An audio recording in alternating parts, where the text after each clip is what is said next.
We have seen a number of people become very interested in Route 66.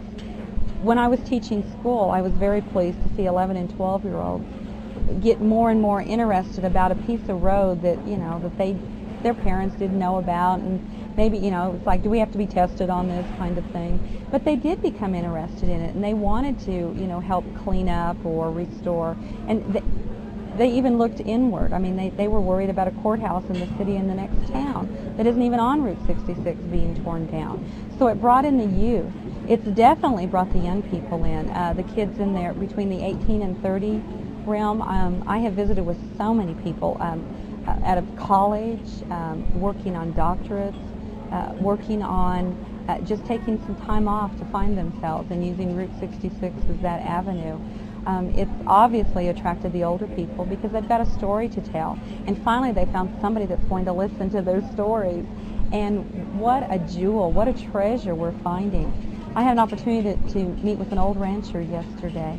And oh, if we had just had days with him, the stories he could have told us about an old 30 and 40 alignment of Route 66, the stories that guy could have told are just unbelievable.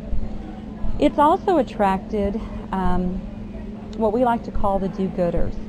These are the corporations, the people that have money that they need to spend in order for some maybe tax write-offs, for some publicity, and we're not ashamed to accept that.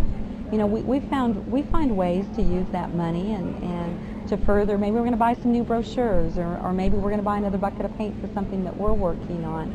But it's really exciting to see that people that are involved in big corporations are taking a look at small town America and wanting to do something for them. It's a lot of famous people. I can remember the first Harley Route 66 tour that came through here had Flip Wilson riding with them. And I remembered Flip Wilson from when I was a kid, watching him on TV. Jay Leno gets real involved when they get into California because he loves the motorcycle aspect of it. James Brolin is very actively involved in some of the things that the California Association are doing. And of course, James Brolin's married to a lady named Barbara Streisand, so she's involved in what's going on. The members of the old TV show, the old Route 66 show from the 60s, George Maharis and Martin Milner, they're very actively involved.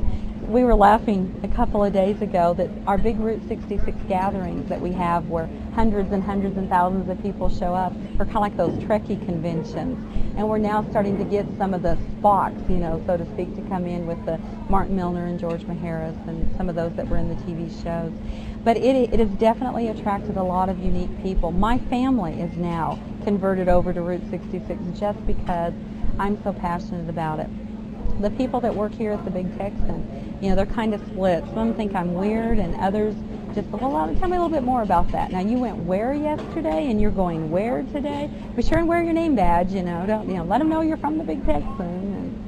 But it is a whole crossroads. And then, if that's not enough, the Europeans, the Germans, the French, the people from England, Australians, the Japanese.